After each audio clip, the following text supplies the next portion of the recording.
대단히 반갑습니다. 정경환 교수의 시사단평 41번째 시간이 되겠습니다. 오늘 제가 여러분들에게 드릴 말씀은 4.15 총선 분석 두 번째 시간입니다. 부제는 보수 자유파는 무엇을 해야 하는가? 이승만, 박정희, 박근혜가 과연 보수파인가? 라고 하는 내용입니다. 제 견해를 말씀드리겠습니다. 지옥과 극락은 종이 한 장 차이처럼 가까이에 있다고들 합니다. 역시 지상과 천국은 분리되어 있지 않다고 합니다. 절체절명의 순간에 기적이 일어나는 법입니다. 몰락을 경험하지 않은 이는 결코 저 높이 비상할 수가 없습니다. 음지가 양지가 되고 양지가 음지가 되는 것, 그것이 인생이고 삶이 아니겠습니까? 우리에게 절망은 없습니다. 절망이 곧 희망입니다. 절망의 제일 끝에 희망이 존재합니다. 죽음이 삶이고 삶이 죽음인 것입니다. 4.15 총선의 결과에 접한 보수파들은 지금 완전 허탈자치입니다. 망령자실한 순간 연속입니다. 더 이상 희망을 새기기 어렵다고들 말합니다. 진보 좌파로 정치 지형이 완전히 바뀌었다고들 말합니다. 문재인 정권이 그렇게 실정을 거듭했음에도 불구하고 어떻게 이런 도저히 믿을 수 없는 선거 결과가 나올 수 있단 말인가? 아무리 미래통합당이 미워도 어떻게 이런 선거 결과가 나올 수 있단 말인가? 이렇게 한탄만 하기에는 피할 수 없는 엄연한 현실입니다. 그것도 국민의 선택입니다. 지금 미래통합당의 상황, 그리고 이미지로서는 결코 그 어떤 선거에서도 이길 수 없다고 저는 확신하고 있습니다. 2017년 3월 박근혜의 탄핵 이후 우파는 길을 멈추고 있는 실정입니다. 최순실 등 비선 실세들과의 국정농단으로 박근혜가 탄핵 유기에 놓여 있을 때인 2016년 11월 박근혜 정권에 대한 국민 지지율이 5%에 불과했고 특히 20, 30대는 박근혜에 대한 0%대의 지지율을 보인 것은 일찍이 유례없는 일이었습니다. 이후 야당은 국민 특히 젊은이들에게 완전 혐오의 대상이고 비호감의 상징이 되고 말았습니다.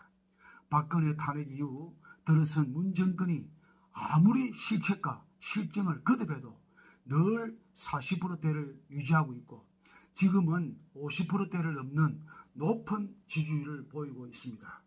문 정권이 잘해서가 결코 아닙니다. 박근혜와 친박 무리들에 대한 혐오증이 여전히 젊은 유권자들의 내리를 떠나고 있지 않고 있는 것입니다. 중도 세력이라는 사실상 부동표들이 문 정권의 나라를 거들나게 하는 실정에도 불구하고 야당으로 돌아오지 않고 있습니다. 이제 보수우파는 어떻게 해야 하는 것입니까? 아직까지 박근혜가 보수우파에 끼치고 있는 해악을 모른 채 박근혜를 옹호하고 박근혜 파리를 하는 이들로 인해 지금 보수우파는 돌파구를 찾지 못한 채 방황하고 있습니다. 박근혜와 친박 분자들에 대한 20, 30대와 40대의 거부 반응은 상상을 초월할 정도로 깊고 넓습니다. 박근혜가 사망하거나 아니면 완전히 정치권에서 사라지지 않는 한 보수우파는 젊은 유권자들의 지지를 받기 어려울 것입니다. 참으로 보수우파로서 이 난국을 극복하기가 쉽지 않다고 생각합니다. 어떻게 하면 보수우파가 처한 이 위기를 극복할 수 있을까요?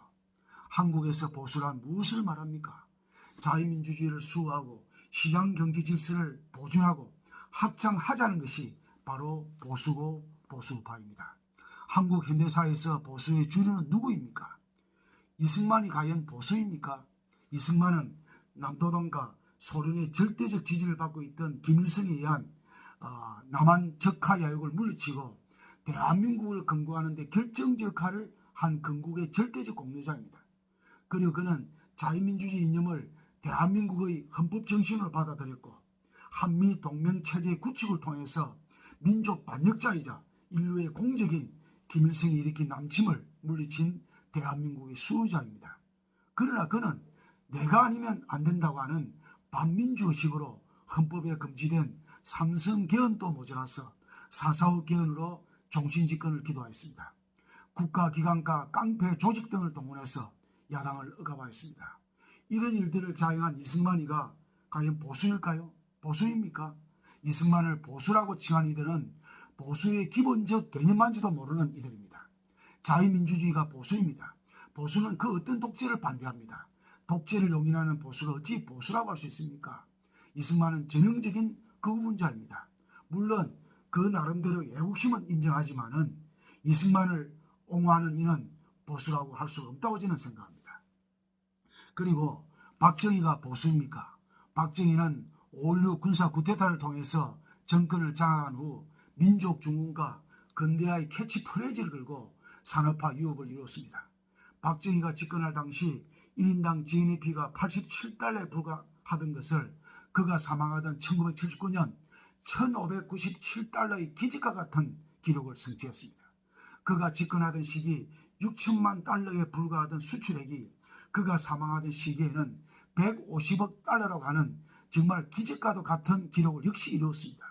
세계에서 가장 가난한 국가였던 대한민국이 자동차를 수출하고 조선소를 만들어서 배를 수출하는 기염을 토했습니다.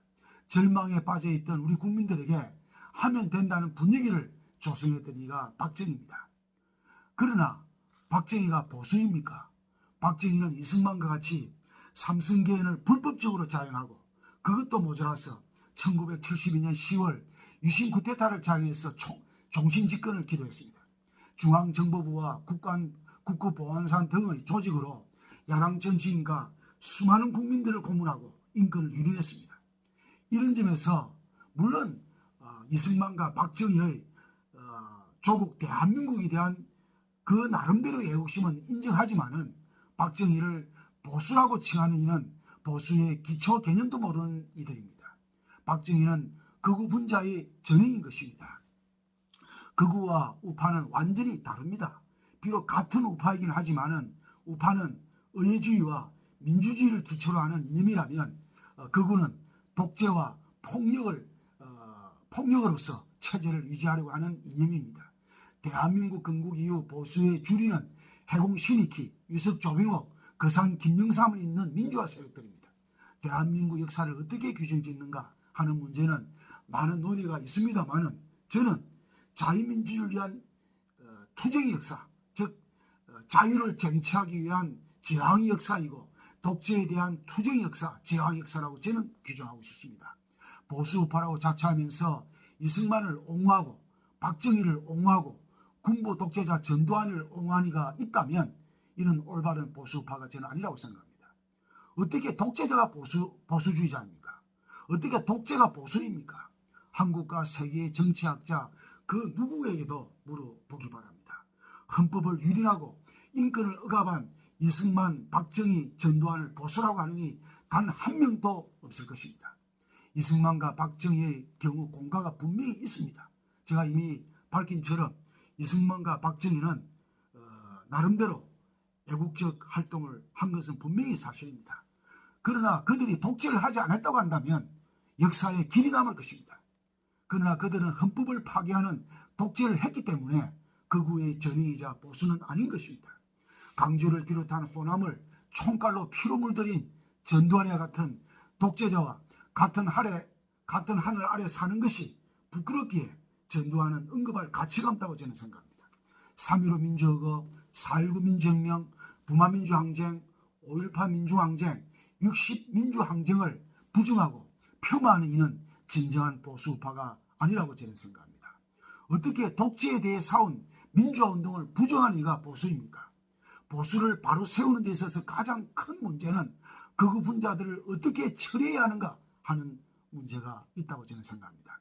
자유민주주의를 지향하는 보수파는 이승만과 박정희를 넘어야 한다고 생각합니다.